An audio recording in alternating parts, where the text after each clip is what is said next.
नमस्कार और the deep dive में आपका स्वागत है। आज हम जमीन से जुड़ी एक ऐसी उलझन पर बात कर रहे हैं जो हजारों लोगों को परेशान करती है। सोचिए आपके पास जमीन का एक कागज है जिसे हम खसरा कहते हैं और उसमें लिखा है कि आपकी जमीन 1 बीघा है।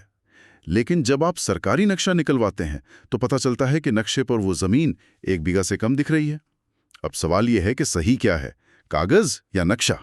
और यही सवाल मतलब इस पूरी समस्या की जड़ है। ज्यादातर मामलों में होता यह है कि जब जमीन की असली नाप जोख होती है तो सरकारी अधिकारी नक्शे को ही आधार मानते हैं। वो कागज पर लिखे क्षेत्रफल को नहीं देखते। इसका मतलब ये है कि अगर नक्शे में एक छोटी सी भी गलती है तो भूस्वामी अपनी ही जमीन का एक हिस्सा खो सकता है, सिर्फ एक पुरानी कागजी गलती की वजह से। तो आज हमारी इस गहरी पड़ताल का मकसद इसी गुत्थी को सुलझाना है। हम ये समझने की कोशिश करेंगे कि रिकॉर्ड और नक्शे में ये अंतर आता क्यों है, और सबसे जरूरी, अगर किसी की जमीन के साथ ऐसा हो रहा है तो उसे ठीक करवाने का सही और मतलब कानूनी रास्ता क्या है। हम पूरी प्रक्रिया को समझेंगे, एक असली केस को देखेंगे और उन अदालती फैसलों पर भी बात करेंगे जो हर जमीन मालिक के लिए जानना बहुत जरूरी है। चलिए यहीं से शुरू करते हैं। ये गड़बड़ी होती कैसे है? मेरा मतलब, एक ही सरकारी विभाग के 2 दस्तावेजों में एक ही जमीन का एरिया अलग अलग कैसे हो सकता है? यहाँ आकर्षक बात यह है कि इन गलतियों की जड़ें दशकों पुरानी हैं। ये उस जमाने की बात है जब सारे रिकॉर्ड हाथ से बनते थे। आप सोचिए, एक पटवारी कागज पर नक्शा बना रहा है, स्याही से लाइनें खींच रहा है और फिर हाथ से ही खसरे में एंट्री कर रहा है। हाँ, मतलब उस प्रक्रिया में मानवीय भूल की बहुत गुंजाइश थी। बिल्कुल, बहुत ज्यादा। किस तरह की भूल? मतलब क्या कुछ आम गलतियां हैं जो बार बार देखने को मिलती हैं? हाँ, बिल्कुल। सबसे आम गलती तो रकबा यानी क्षेत्रफल लिखने में ही हो जाती थी। मान लीजिए क्षेत्रफल है 0.56 हेक्टेयर और लिखने वाले ने उसे 0.46 लिख दिया। दूसरी बड़ी गलती होती थी सीमांकन में। मतलब नक्शे पर बाउंड्री बनाते समय लाइन थोड़ी सी भी इधर-उधर हो गई तो जमीन का एक हिस्सा अब पड़ोसी के खेत में दिखने लगता है। ओहो। इसके अलावा नाम की स्पेलिंग में गलती या खसरा नंबर ही गलत चढ़ जाना, ये सब भी होता था। और एक आम इंसान के लिए तो ये पकड़ना लगभग नामुमकिन है। वो अपनी खतौनी या खसरा तो पढ़ लेगा, लेकिन नक्शे में बनी टेढ़ी मेढ़ी लाइनों का गणित कैसे समझेगा? यही तो चुनौती है। उसे कैसे पता चलेगा कि नक्शे में दिख रही जमीन उसके कागजों से कम है? ये एक तकनीकी काम है। पटवारी नक्शे पर क्षेत्रफल नापने के लिए गुनिया और प्रकार जैसे खास औजारों का इस्तेमाल करते हैं। अच्छा। आज भी जब आप किसी ऑनलाइन पोर्टल से नक्शा डाउनलोड करते हैं तो वो बस एक तस्वीर होती है। उसे देखकर कोई आम आदमी ये नहीं बता सकता कि इसमें क्षेत्रफल सही है या नहीं। जब तक जमीन की नपाई नहीं होती या कोई विवाद नहीं होता, तब तक ही छिपी हुई गलती किसी को पता ही नहीं चलती। ठीक है, तो मान लीजिए किसी को शक होता है या किसी नपाई के दौरान ये बहुत सामने आती है कि नक्शे में जमीन कम है। अब वो क्या करें? क्या इसके लिए कोई तय प्रक्रिया है? हाँ, अच्छी बात यह है कि सिस्टम इसे गलती मानता है और इसे सुधारने का एक स्पष्ट रास्ता देता है।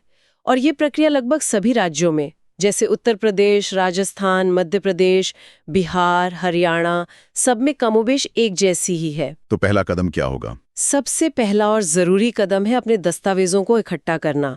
आपको अपनी जमीन की खतौनी या जमाबंदी चाहिए, पुराना बैनामा मतलब रजिस्ट्री के कागज, पुरानी लगान की रसीदें और अपना आधार कार्ड, ये सब चाहिए।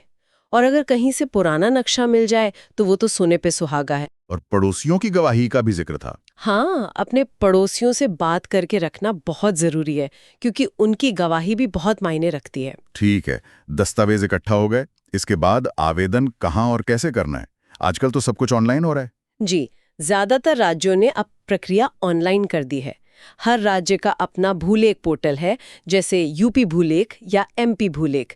इन वेबसाइट्स पर नक्शा सुधार या मैप करेक्शन का एक विकल्प होता है। वहां एक फॉर्म भरना होता है और अपने सारे दस्तावेज स्कैन करके अपलोड करने होते हैं। और जो लोग ऑनलाइन में सहज नहीं है, उनके लिए भी रास्ता है। वो सीधे तहसील में जाकर लेखपाल या पटवारी के माध्यम से ऑफलाइन आवेदन कर सकते हैं। ठीक है, तो दस्तावेज जमा हो गए, आवेदन ऑनलाइन हो गया, इसके बाद क्या होता है? क्या अधिकारी सिर्फ कागजों को ही देखते हैं या असल में जमीन पर भी जाते हैं? यहीं पर इस प्रक्रिया का सबसे महत्वपूर्ण हिस्सा आता है, जिसे मौका मुआयना या स्पॉट इंस्पेक्शन कहते हैं। मौका मुआयना? जी, ये इस पूरी प्रक्रिया का दिल है। आवेदन के बाद लेखपाल या कानूनगो मौके पर यानी आपकी जमीन पर आता है। वो आपके और पड़ोसियों के सामने जमीन को दोबारा नापता है। वो एक नया नक्शा तैयार करता है जिसे ट्रेस कहते हैं और अपनी पूरी रिपोर्ट बनाता है। और इस पूरी प्रक्रिया में कितना समय लग सकता है, मतलब एक अंदाजा? 30 से 90 दिन का एक समय बताया जाता है, लेकिन सरकारी कामों में तो अक्सर देरी होती है। आपका सवाल बहुत वाजिब है। कागजों पर तो समय सीमा 30 से 90 दिन की ही है, लेकिन असल में इसमें ज्यादा समय लग सकता है। देरी का सबसे बड़ा कारण होता है अधिकारियों की व्यस्तता। एक लेखपाल के पास सैकड़ों गांव होते हैं। दूसरी वजह होती है पड़ोसियों का असहयोग। कभी कभी पड़ोसी गवाही देने नहीं आते या जानबूझकर विवाद खड़ा कर देते हैं। ऐसे में प्रक्रिया थोड़ी लंबी खिंच सकती है, लेकिन अगर आप लगातार अपने केस को फॉलो करते रहें तो काम होता जरूर है। ये सब सुनने में एक प्रक्रिया लगती है, लेकिन असल में ये काम करती है या नहीं, ये जानने का सबसे अच्छा तरीका कोई वास्तविक उदाहरण होता है। क्या कोई ऐसा मामला है जहां किसी ने इस प्रक्रिया का पालन करके अपनी जमीन वापस पाई हो? बिल्कुल। उदयपुर के उदयलाल का मामला इसका एक आदर्श उदाहरण है। उनके राजस्व रिकॉर्ड यानी खसरे में जमीन 0.5600 हेक्टेयर दर्ज थी, लेकिन सरकारी नक्शे में उनकी जमीन सिर्फ 0.4800 हेक्टेयर दिख रही थी। मतलब सीधे सीधे 0.0800 हेक्टेयर जमीन नक्शे से गायब थी। ये तो काफी जमीन हो गई। हाँ, लगभग 1 बीघा का तीसरा हिस्सा। ये कोई छोटी मोटी जमीन नहीं थी। और हम अक्सर सुनते हैं कि जमीन के विवाद भाई भाई को दुश्मन बना देते हैं। पड़ोसियों में तो सालों तक मुकदमे चलते हैं। उदयलाल के मामले में भी तो उनकी जमीन पड़ोसी के नक्शे में जारी थी। क्या उन्होंने अपने पड़ोसी पर केस किया? नहीं, और यहीं पर उदयलाल और उनके वकील ने बहुत ही समझदारी भरी रणनीति अपनाई। वे जानते थे कि अगर पड़ोसी पर मुकदमा किया तो एक व्यक्तिगत लड़ाई बन जाएगी जो सालों तक चल सकती है और रिश्ते भी खराब होंगे। सही बात है। इसीलिए उन्होंने पड़ोसी पर नहीं बल्कि सीधे सरकार के खिलाफ यानी तहसीलदार और कलेक्टर को पार्टी बनाकर उपमंडल अधिकारी की अदालत में केस दायर किया। अरे वाह, ये तो बहुत ही चतुर कदम है। इससे मामला व्यक्तिगत दुश्मनी का नहीं बल्कि एक प्रशासनिक गलती को सुधारने का बन गया। बिल्कुल। उन्होंने अदालत में कहा कि ये सरकार के रिकॉर्ड की गलती है और इसे सरकार को ही सुधारना चाहिए। सबूत के तौर पर उन्होंने अपनी जमीन की जमाबंदी, पुराना और नया नक्शा और एक शपथ पत्र पेश किया। फिर अदालत ने क्या कदम उठाया? अदालत ने मामले की गंभीरता को समझा और तुरंत तहसीलदार को आदेश दिया कि मौके पर जाकर जमीन की नापजोख की जाए और एक विस्तृत रिपोर्ट पेश की जाए। इसके बाद पटवारी मौके पर गए। उन्होंने उदयलाल और उनके पड़ोसी दोनों की मौजूदगी में जमीन को नापा। और पटवारी की रिपोर्ट में क्या निकला?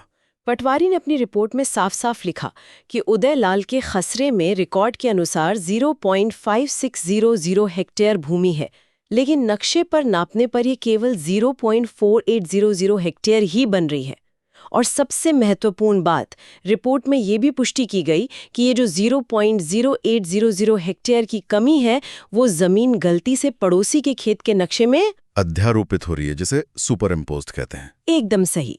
शीशे की तरह साफ हो गया कि गलती कहाँ और कितनी है। तो इसके बाद तो फैसला उदयलाल के हुक्म ही आया होगा। हाँ, पटवारी और तहसीलदार की स्पष्ट रिपोर्ट के आधार पर एसडीओ न्यायालय ने एक सीधा और स्पष्ट आदेश दिया।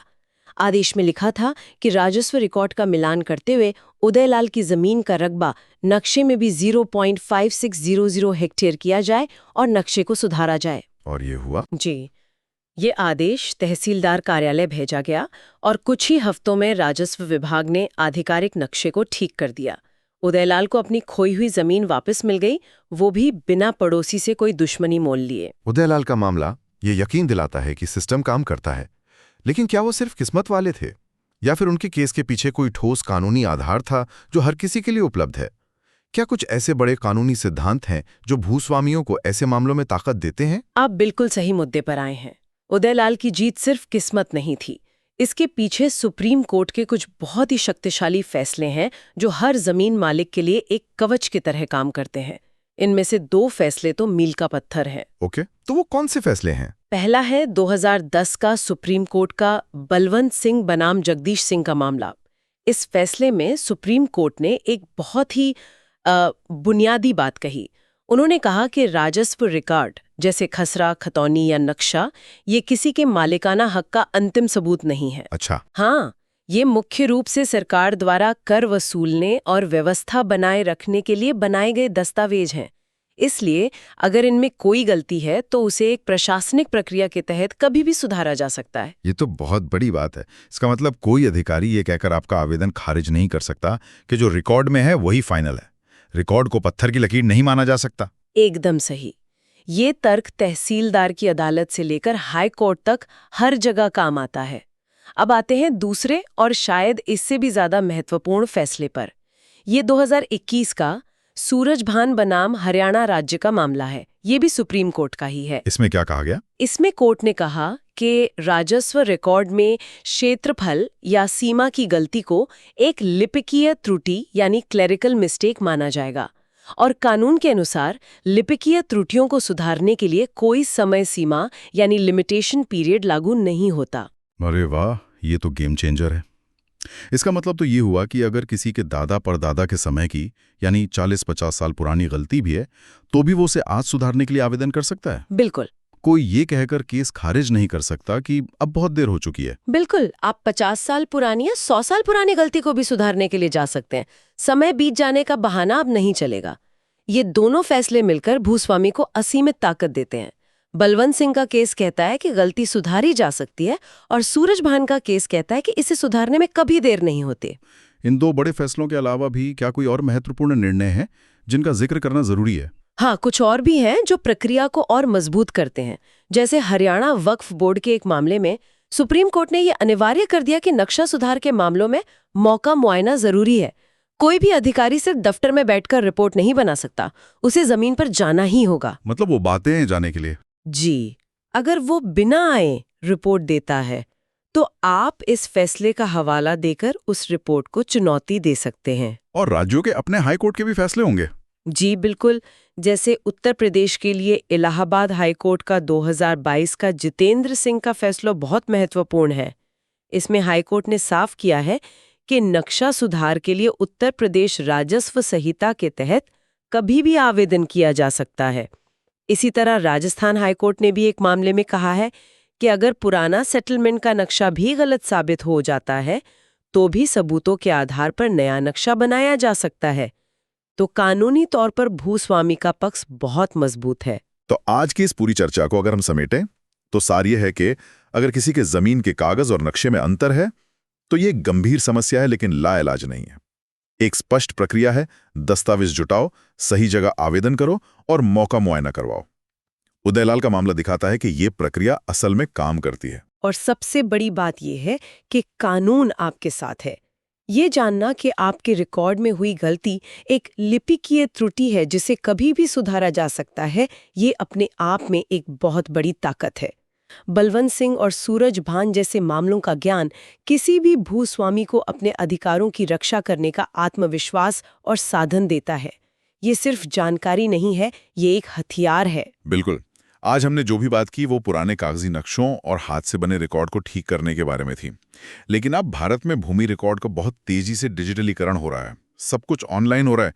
तो क्या टेक्नोलॉजी इस तरह की मानवीय भूलों का अंत कर देगी? ये आज के जमाने का सबसे बड़ा और महत्वपूर्ण सवाल है। क्या डिजिटल रिकॉर्ड्स इन मानवीय त्रुटियों को हमेशा के लिए खत्म कर देंगे या फिर वो एक नई तरह की डिजिटल गड़बड़ियां पैदा करेंगे जिन्हें चुनौती देना शायद और भी मुश्किल हो? जरा सोचिए, जब जमीन का स्थायी रिकॉर्ड कागज और स्याही से हटकर सिर्फ एक सर्वर पर मौजूद कोड बन जाए, जिसे बिना कोई भौतिक निशान छोड़े एक क्लिक से बदला जा सकता हो। हाँ, तो उस जमीन के मालिकाना हक के क्या मायने रह जाएंगे? ये एक ऐसा सवाल है जिस पर हम सबको सोचना होगा।